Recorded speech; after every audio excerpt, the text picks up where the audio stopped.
envolvido no processo da segunda Conferência Nacional Infanto-Juvenil pelo Meio Ambiente. Buscamos construir uma sociedade justa, feliz e sustentável. Assumimos responsabilidades e ações cheias de sonhos e necessidades. Esta carta carrega as ideias coletivas de 12 mil escolas e comunidades de todo o país que realizaram suas conferências em 2005 com o desejo de 4 milhões de pessoas. Seja muito bem-vindo. Começa agora o Salto para o Futuro, um programa da TV Escola, canal da Secretaria de Educação à Distância do Ministério da Educação. Em abril de 2009, acontece a terceira Conferência Nacional Infanto-Juvenil pelo Meio Ambiente.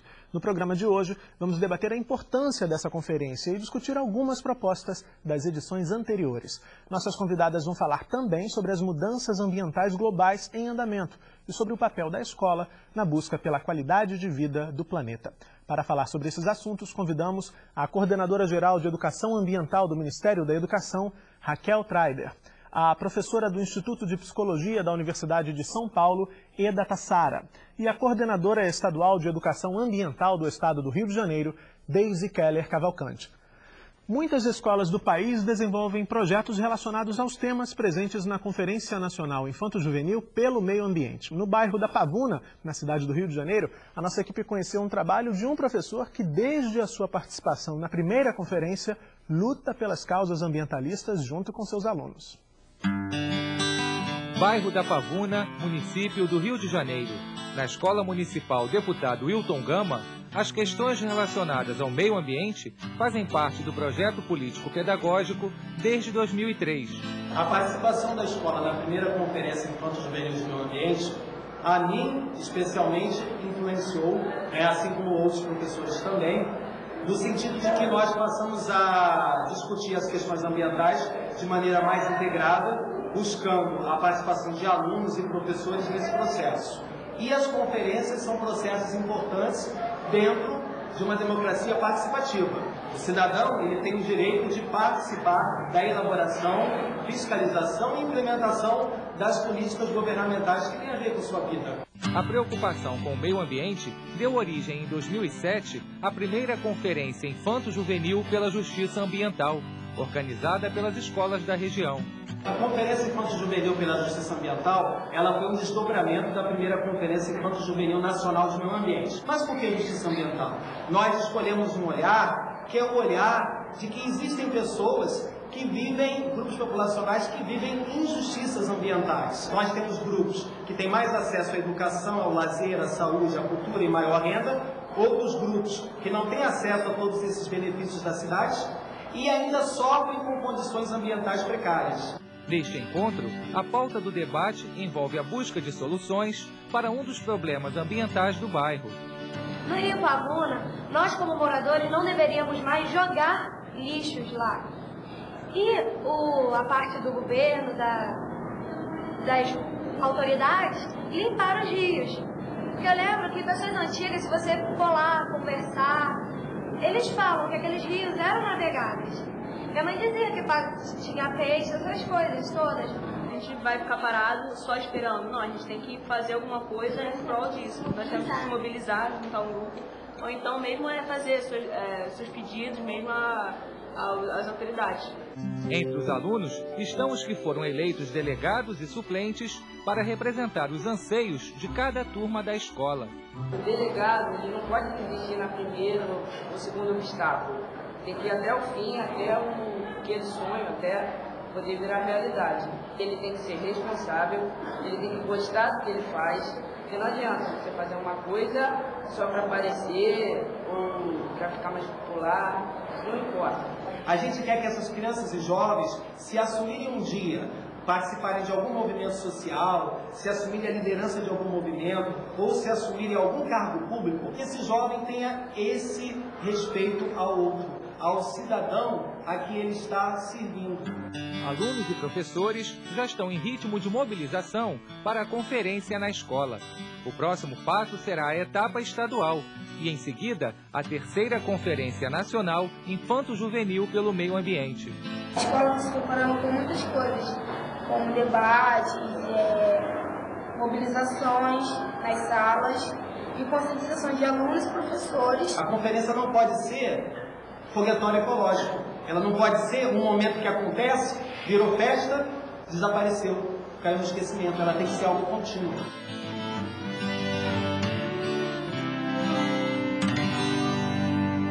Raquel, o que é então a Conferência Nacional Infanto-Juvenil pelo Meio Ambiente?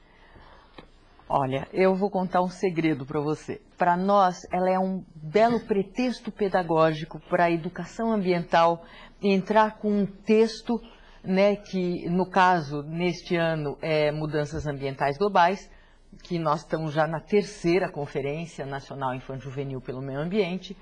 E esse pretexto pedagógico é muito mais forte, né, porque a riqueza da conferência, ela está na escola. É o que acontece na escola, que tem a ver com democracia participativa, como a gente viu o professor falando lindamente sobre isso, numa situação que é aberta, é dialógica, né?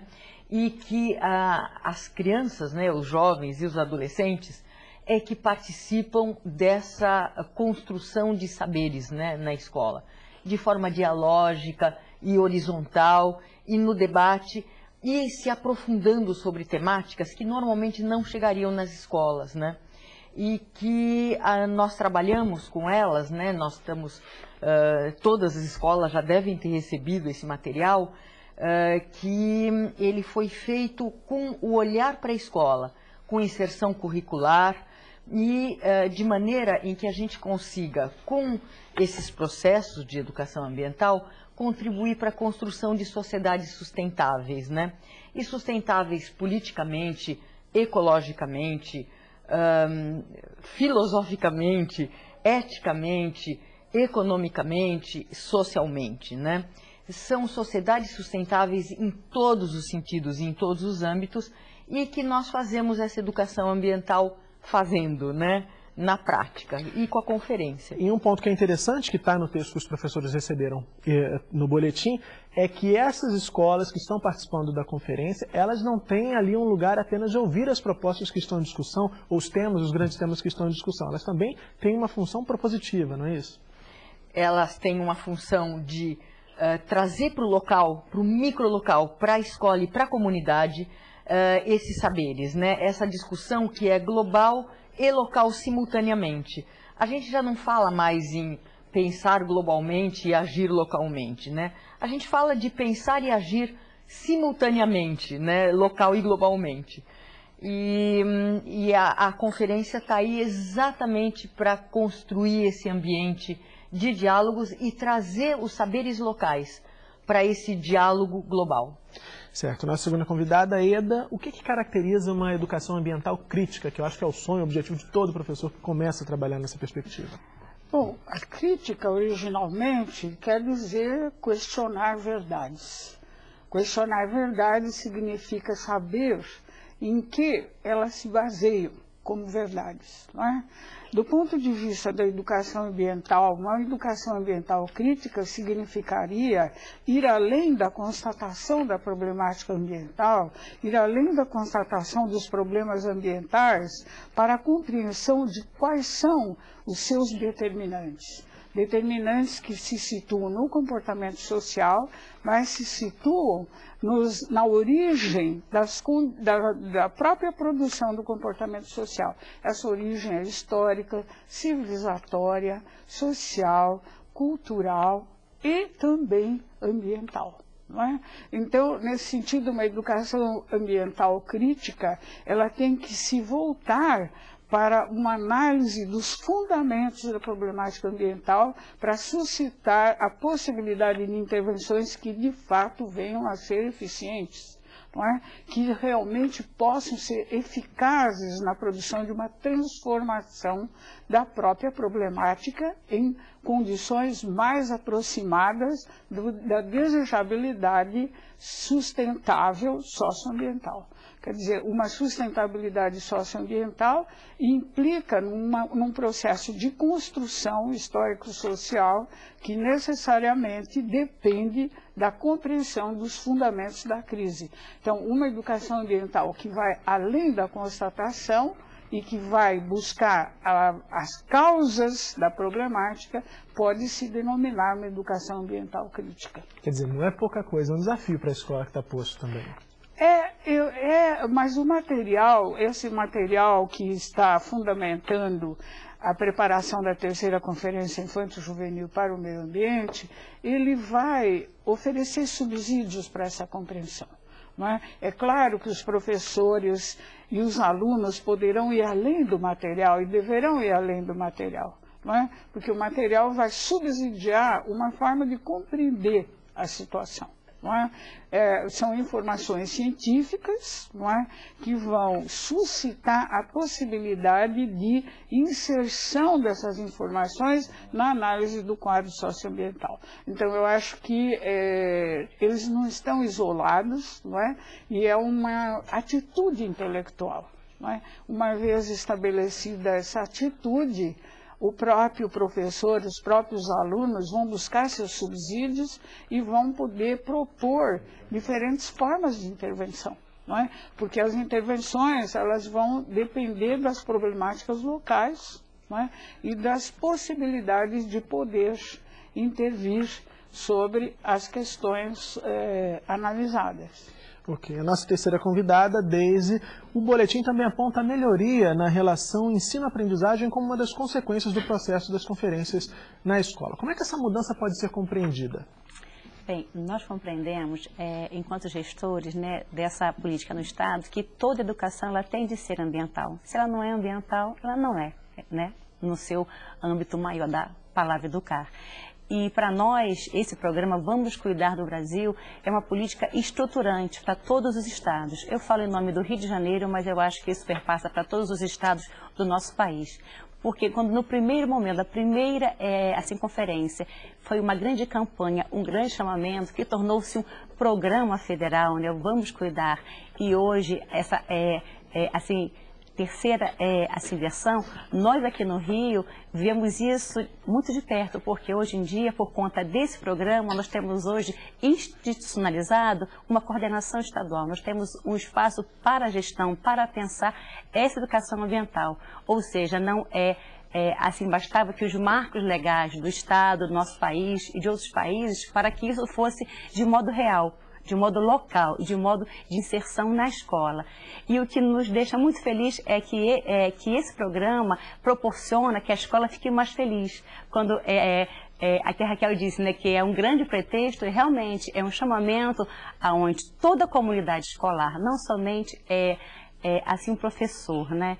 Porque nós pensamos assim, se toda a política, se toda a ação, ela não reverberar para o nosso educando, ela não está de efeito acontecendo, né? Então, esse programa, ele possibilita que isso chegue na ponta, no nosso jovem, e que ele volte para nós, e ele, demande ações para nós por conta dessa própria política. E o Rio de Janeiro, ele está num grande exemplo do próprio órgão federal. Sim, Brasil, nós temos um órgão gestor, MMA e MEC, que pensa essa ação muito conjunta. No Rio também, nós temos aqui SEDUC, Secretaria de Estado de Educação, Secretaria de Estado de Ambiente, e nós pensamos juntos ações coletivas, proposições para a escola, ou seja, não apenas a SEDUC pensa na escola, mas a Secretaria de Estado também de Ambiente pensa junto conosco, seguindo um grande exemplo dessa política federal. E agora, nesse momento, as escolas do Rio de Janeiro já estão em processo de conferência, já estão se preparando para a terceira conferência? Na verdade, nós estamos já há uns 3 meses nesse movimento, né, muito feliz. Nós estamos fazendo pré-conferências já, e nós já fizemos uma aqui no Rio Capital, fizemos mais por 3 cidades do interior, ou seja, nós estamos já preparando, porque essa é uma grande ação difusa. Então, se não chegarmos na ponta, né, para que todos tenham ciência desse grande momento, nós podemos o quê? Perder grandes escolas que queriam estar lá participando e não tiveram acesso. Então, nós estamos já há meses trabalhando nessa ação difusa, indo nas cidades, fazendo uma pré-conferência. É um grande convite para que todas as escolas façam conferência. E aí, Raquel, é bacana talvez a gente explicar um pouquinho como é que funciona esse processo todo já nas escolas. Eu estive no Rio Grande do Sul, há um mês atrás mais ou menos, gravando algumas reportagens, inclusive, que a gente vai ver ao longo dessa semana aqui.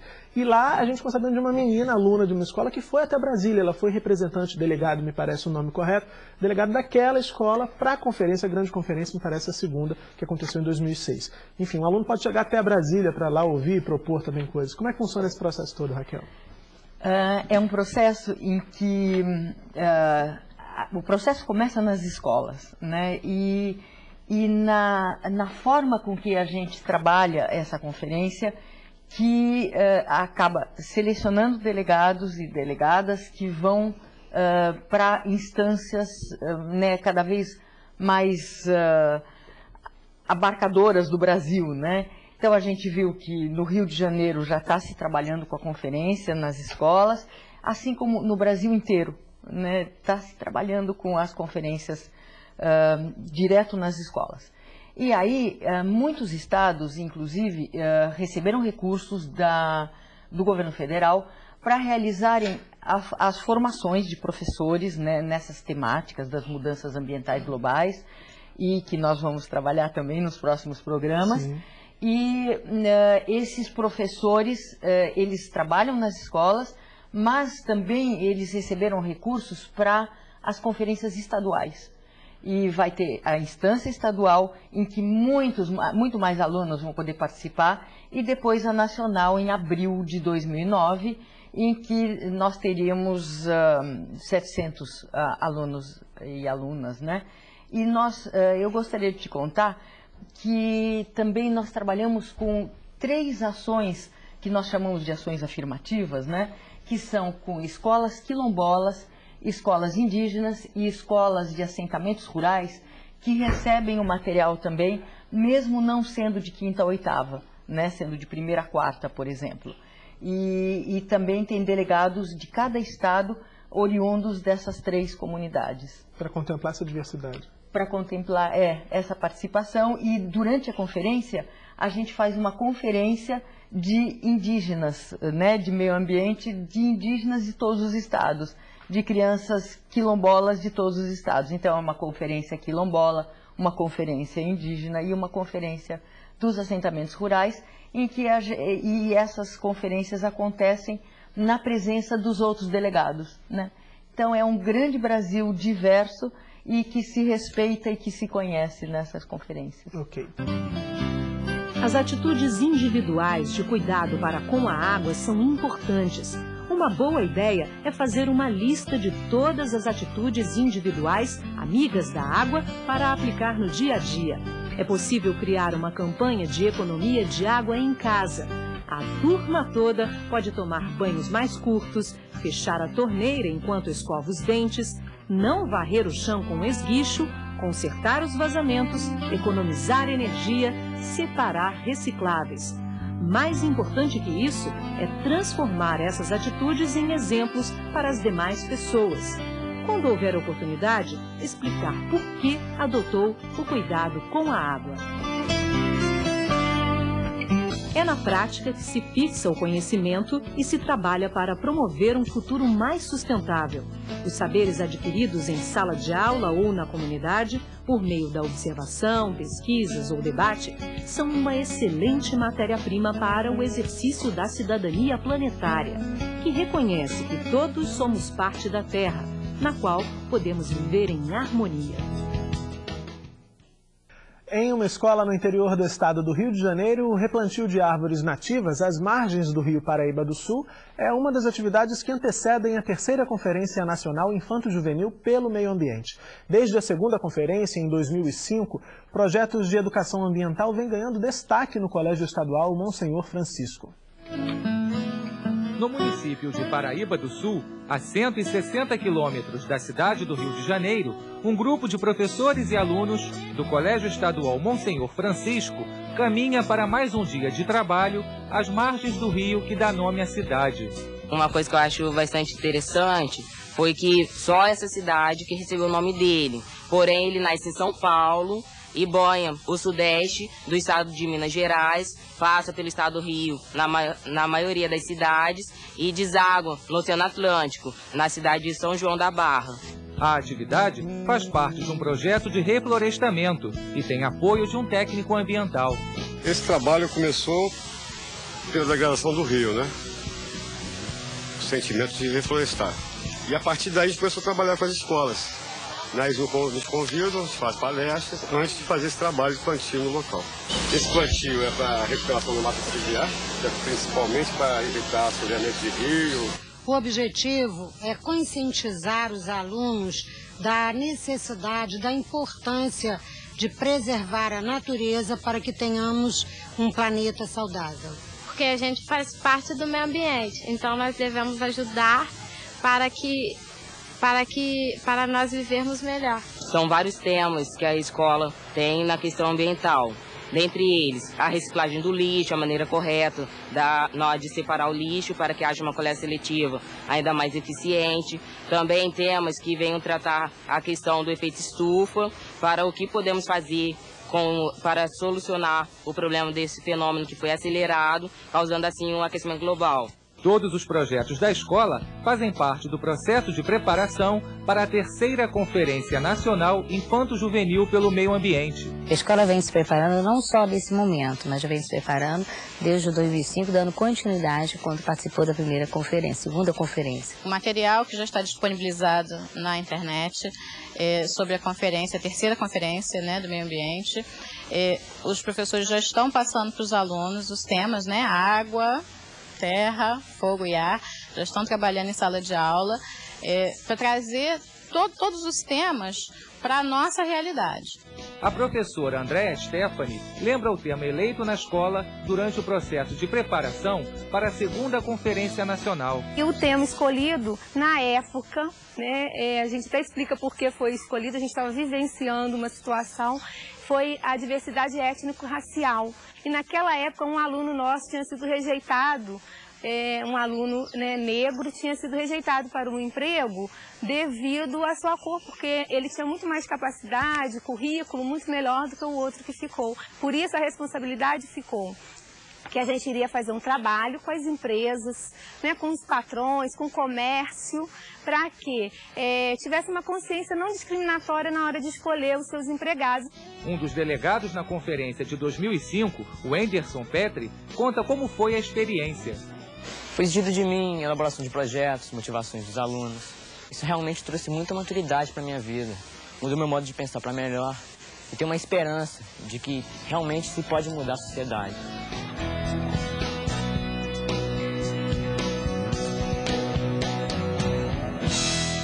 A gente viu aí a escola se preparando para participar da conferência, já em processo de preparação. Agora, hoje em dia, a gente tem um volume muito grande de informações sobre a questão ambiental, sobre toda a crise ambiental que o planeta, infelizmente, atravessa.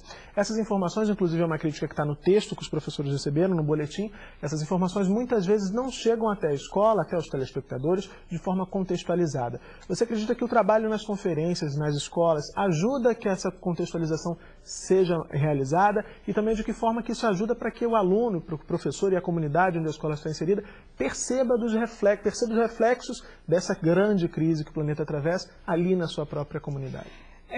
Eu acredito que a força da diversidade dos depoimentos, dos discursos, das narrativas e da apresentação dos problemas, como eles se concretizam nas realidades locais, que a conferência vai propiciar como um fórum de debate, é condição essencial para que se comece a estabelecer uma leitura plural que só pode ter uma lógica na contextualização sistêmica, isto é, vendo a problemática socioambiental como uma produção que se dá de forma articulada e que relaciona o comportamento das pessoas com os fundamentos sociais, culturais e históricos desse comportamento.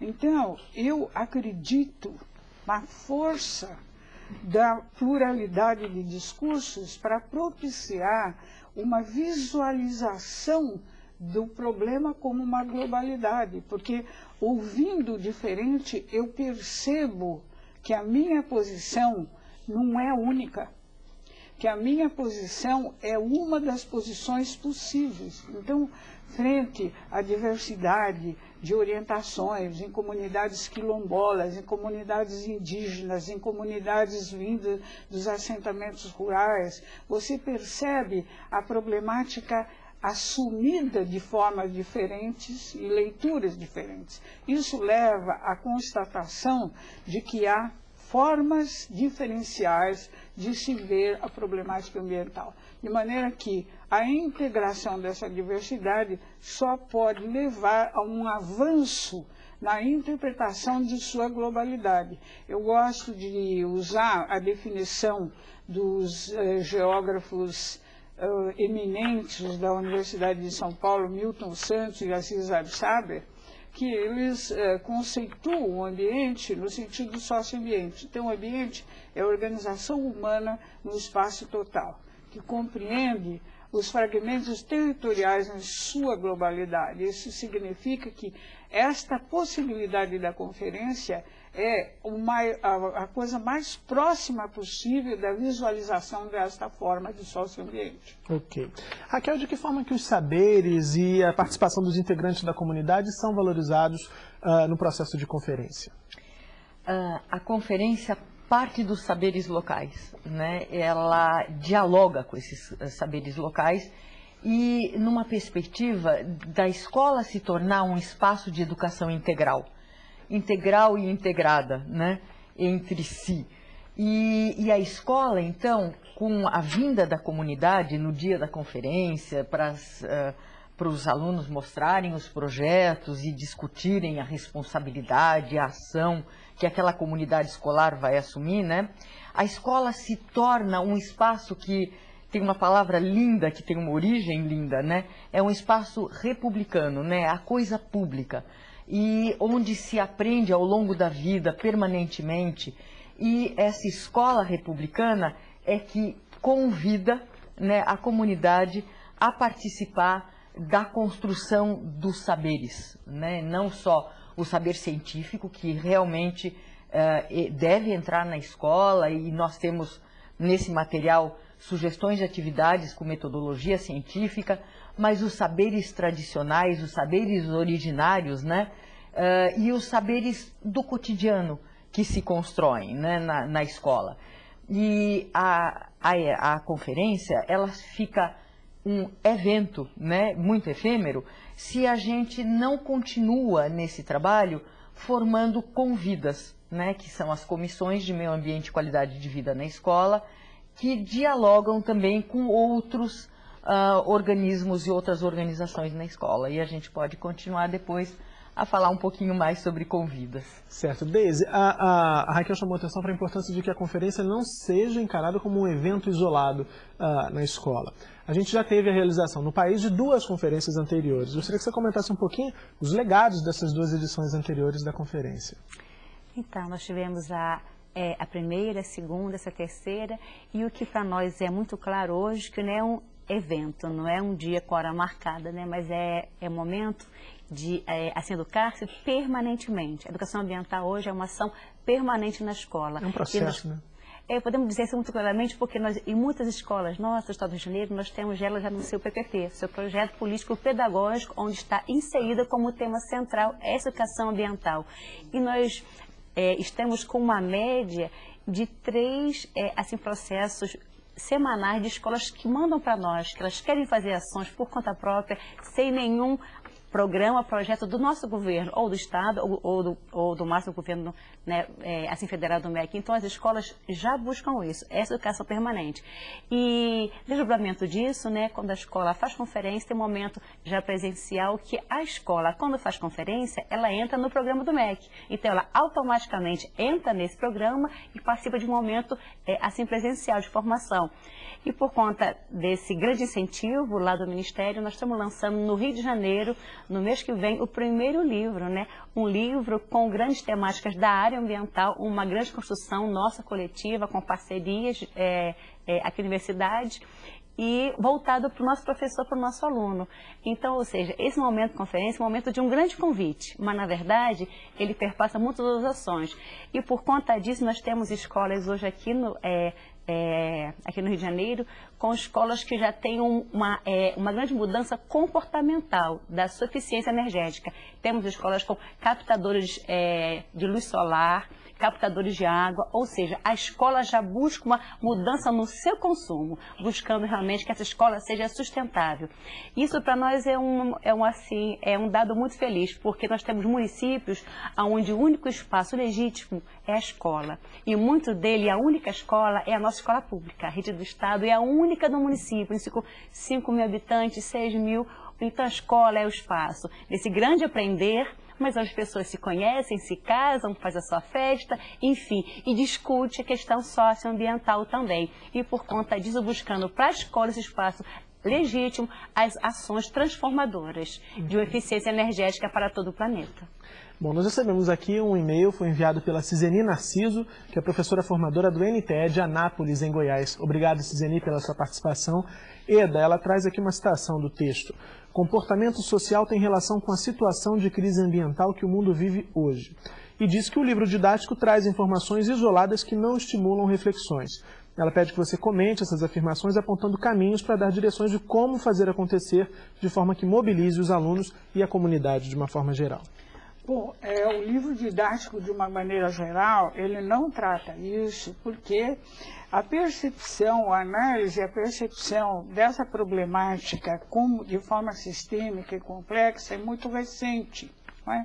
O livro, esse texto que foi preparado para subsidiar a organização da terceira Conferência Infanto-Juvenil, tenta fazer, subsidiar essa leitura e essa compreensão. É claro que é difícil, isso esbarra pela cultura tradicional, não é? Que não leva as pessoas a formarem um pensamento sistêmico, que é um pensamento que articula todos os elementos da análise de uma forma total e global. Por exemplo, aqui no caso, você tem que considerar como território o planeta, não é? Porque ele se comunica, não é? Através das vinculações socioambientais com todas as partes, não é? Do planeta. Quando eu coloquei a definição de socioambiente do professor Milton Santos e Aziz Absaber, fala que é ambiente e organização humana no espaço total, que compreende os fragmentos territoriais em sua totalidade, em sua globalidade. Então, essa busca, ela é algo que deve ser feito paulatinamente. Não deve haver uma preocupação em se não se conseguir abranger, não é, todos os elementos num sistema. Basta que se tenha a atitude intelectual de buscar articular. Por exemplo, estamos tratando a questão da água, estamos tratando a questão do fogo. Como essas coisas se relacionam? Quais são os elementos do comportamento social que permitem que nós compreendamos a questão da água, do ar, do fogo e da terra de uma única forma? Quer dizer, o conhecimento científico produziu um desenvolvimento técnico que, ao mesmo tempo que pode possibilitar o desenvolvimento de inovações comprometidas com uma busca de sustentabilidade, fundamenta também as tecnologias disruptivas, os elementos do comportamento social que vão se relacionar com o meio ambiente, produzindo deformadas consequências poluidoras. Não é? E também, nesse sentido, eu acho que essa busca, não é, ela não precisa ser feita de um único fôlego. Não é? Ela pode ser feita paulatinamente. Eu estabeleço alguma relação entre um dos elementos e outro. O que tem o Paraíba do Sul, por exemplo, com a produção de uma sociedade poluída? O que significa essa poluição? O que polui em função do quê? Quais são as responsabilidades que podem fazer face a uma busca de transformação? Transformação nas formas técnicas, transformações na maneira de inovar e transformação, acima de tudo, na maneira como nós nos comportamos frente ao conhecimento. Ok.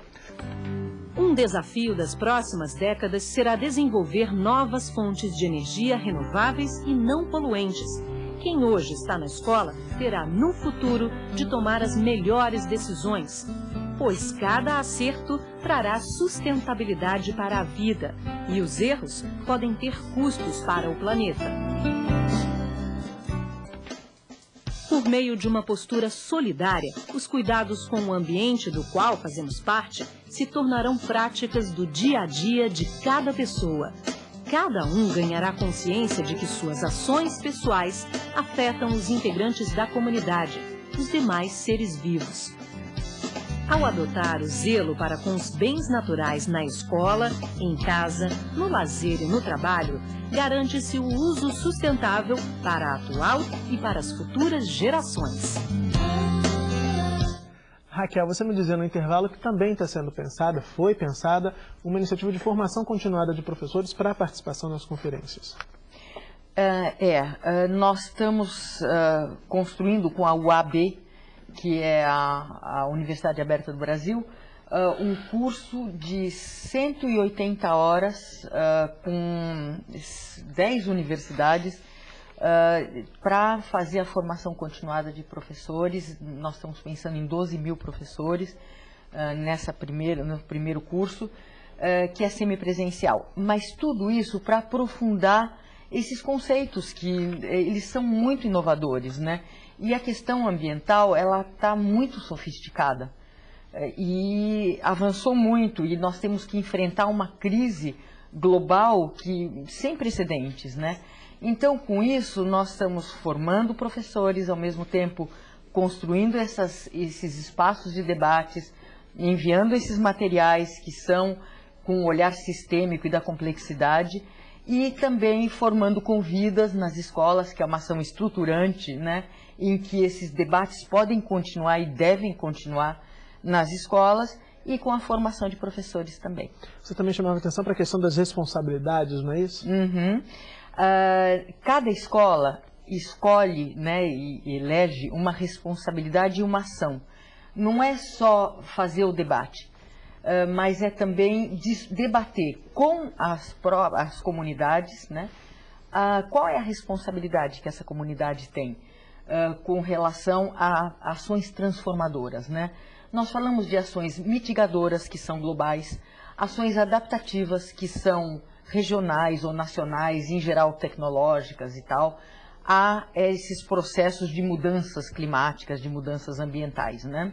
Mas nós temos que falar, e muito, sobre as ações preventivas, e que são as ações responsáveis, né, e educadoras, e as ações transformadoras, que são locais, microlocais, que acontecem nas escolas e estão ao alcance das nossas mãos e ao alcance das nossas comunidades, e tudo isso nós trabalhamos nesse material, né, que nós estamos mandando para as escolas.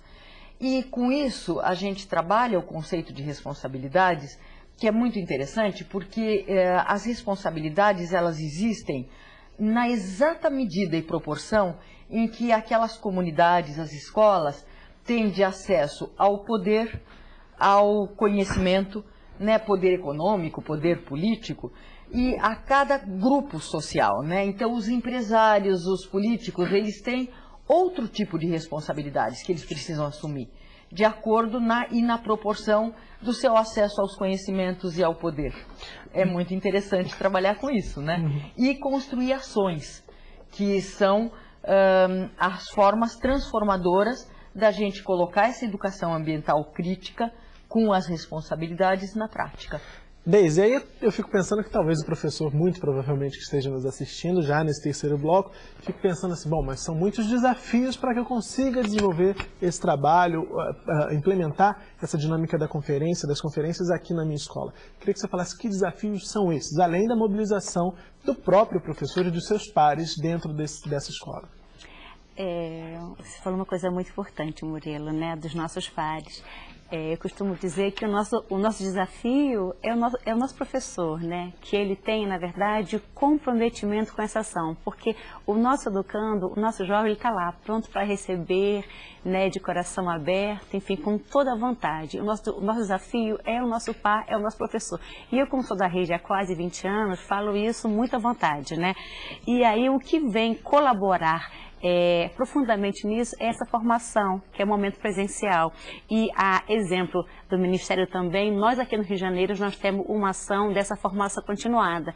De 180 horas, já estamos em prática, né, com a nossa primeira turma, com 154 escolas, culmina no dia 14 de outubro. E para o próximo ano, nós vamos estar dando um espaço de formação sempre também assim, presencial, em parceria com o CCERJ, aqui do Estado, que é o Centro de Educação de Ciências à distância do nosso Estado, para 500 escolas, 500 unidades lá escolares, fazer uma formação continuada em educação ambiental e Agenda 21 escolar. E aí, propondo esse momento que o professor produza. Né? A esse exemplo, nós estamos produzindo, nesse próximo mês, esse primeiro material didático nosso.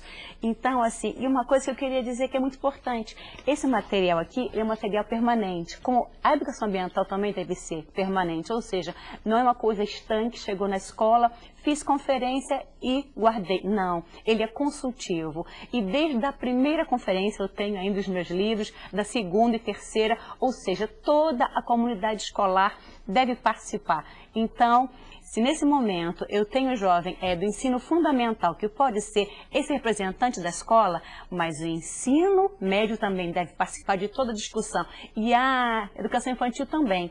Então, eu digo que é um material para toda a comunidade, para os pais, professores, alunos, e ele não tem dia e não tem hora marcada. Ele é sempre consultivo, que tem uma boa base teórica. Ok. Eda, tem um ponto que também, apresentando outras séries relacionadas à temática ambiental aqui do Salto, a gente vira e mexe esbarra num ponto que é uma preocupação ecológica, uma confusão que ainda existe na cabeça da sociedade de uma forma geral, atrelando as questões ambientais apenas à vertente ecológica. Esse ainda é um desafio que precisa ser superado por nós todos enquanto sociedade, na sua opinião? Sim.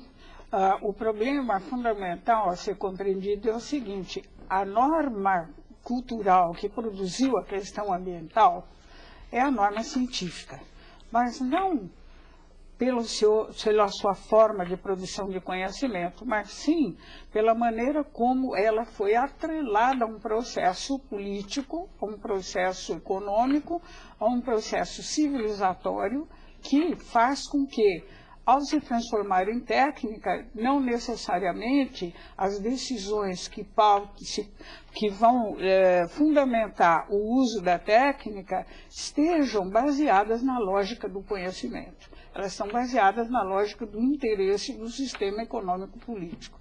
De maneira que isto, para ser transformado, é preciso que se compreenda essa vinculação.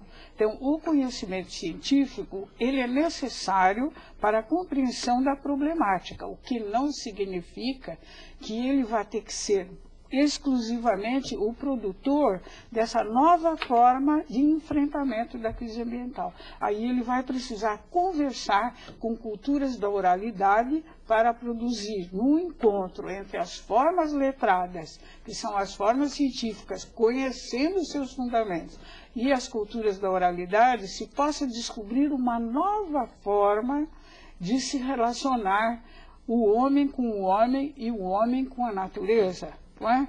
Então, essa conjunção, ela torna muito exigente a compreensão da problemática ambiental, porque existe essa dimensão política, ideológica, filosófica, que vai condicionar a necessidade da pluralidade de visões e, ao mesmo tempo, existe a necessidade de compreensão e domínio das informações científicas que geraram a problemática e que necessariamente são condição para a compreensão dela. Né? Okay. Isso é uma condição que é difícil as pessoas entenderem. Excluindo a ciência da compreensão, você não vai conseguir enfrentar a problemática ambiental. Ok, aí nós recebemos aqui, Raquel, um fax com pergunta da Maria da Graça do Espírito Santo. Obrigado, Maria da Graça, pela participação. Ela pergunta como deve ser o passo a passo de uma escola que quer participar do processo de conferência. Oi, Maria da Graça. O passo a passo da escola é ler o passo a passo que a gente que está nessa caixinha aqui. Todas as escolas receberam material, Raquel? Todas as escolas devem ter recebido material. Se ainda não receberam, é porque o correio ainda não entregou. Mas todas, a Deise está me mostrando aqui. Esse é o passo a passo, né, da conferência na escola, e ele traz em bastante detalhes, né, como se deve acontecer a conferência na escola, como eleger um delegado, uma delegada, quais são as características desse jovem, né, delegado, por que ele pode ser eleito e tal, e também a questão das responsabilidades, como preencher essa folha de resposta, né, que vem aqui no final e que depois tem que ser enviada e tem que ser colocado na internet, cadastrada a responsabilidade, o delegado e tal, a conferência da escola tem que ser cadastrada e ser enviada para nós, né, nesse envelope resposta. E tem também uma surpresa nesse material aqui do passo a passo, que é a questão da educomunicação, que é muito querida para nós, né? A educomunicação é como é que a gente faz a gestão da comunicação nos espaços da escola com a produção para os meios, né?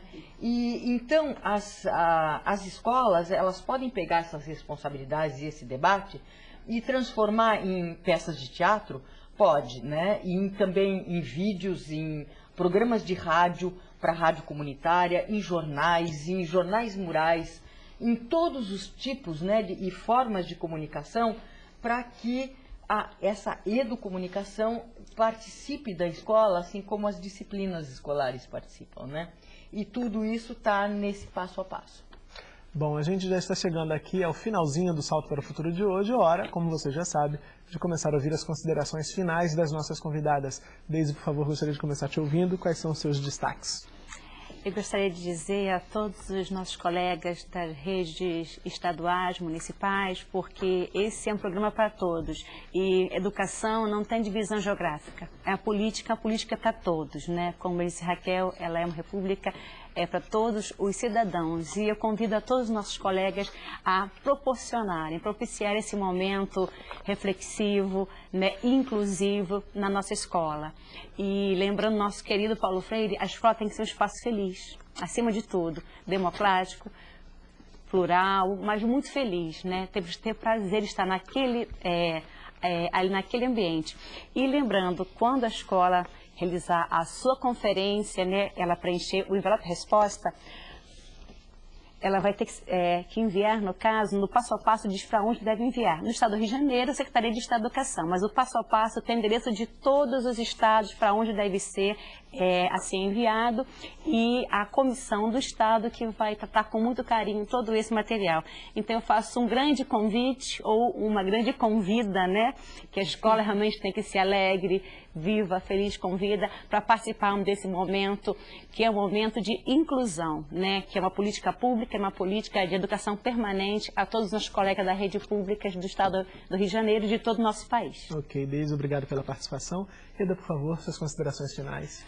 Olha, eu gostaria de dizer, eu sempre digo assim, ainda não existe uma política ambiental pensada com P maiúsculo.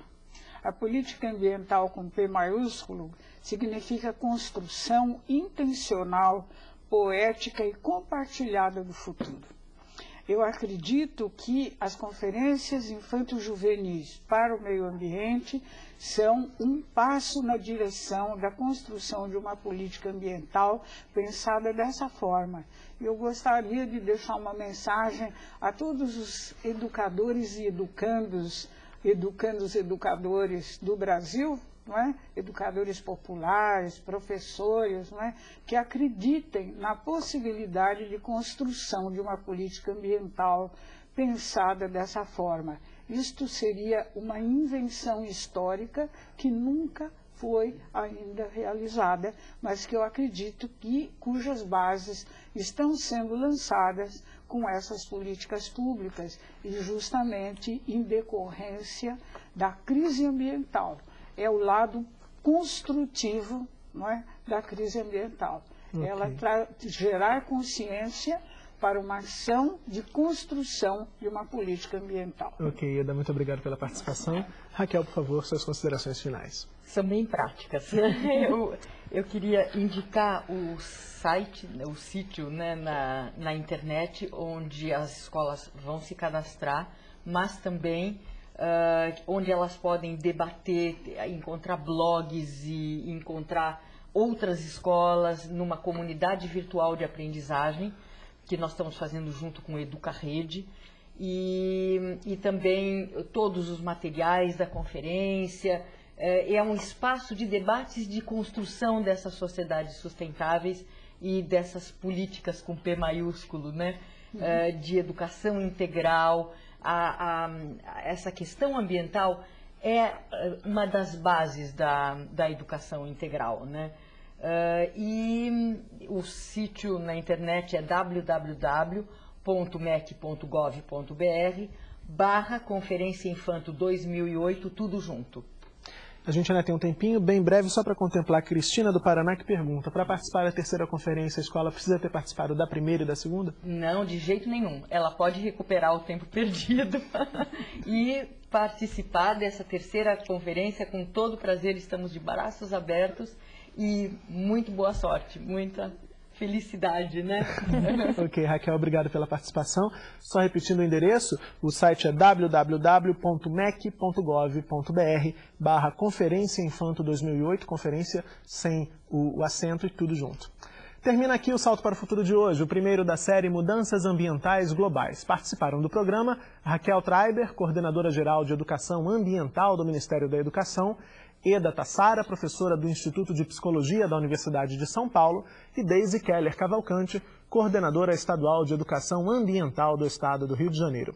E você, gostou do tema da série? Então, no nosso site você encontra os textos do boletim, entrevistas com educadores e pode enviar perguntas e relatos de experiências bem-sucedidas aí na sua escola. O endereço você já sabe, é www.tvbrasil.org.br/salto. No programa de amanhã, vamos falar sobre o ar e o aquecimento global. Você não pode perder. Tchau. Divulgação da informação e ampliação dos conhecimentos por meio de educação ambiental. Criaremos grupos de intercâmbio para realizar palestras, seminários, campanhas, pesquisas e apresentações culturais de jovens para jovens e de jovens para adultos. Iremos proteger e valorizar o local em que vivemos e suas culturas com a produção e apropriação de diversas linguagens de comunicação, descontraídas e criativas.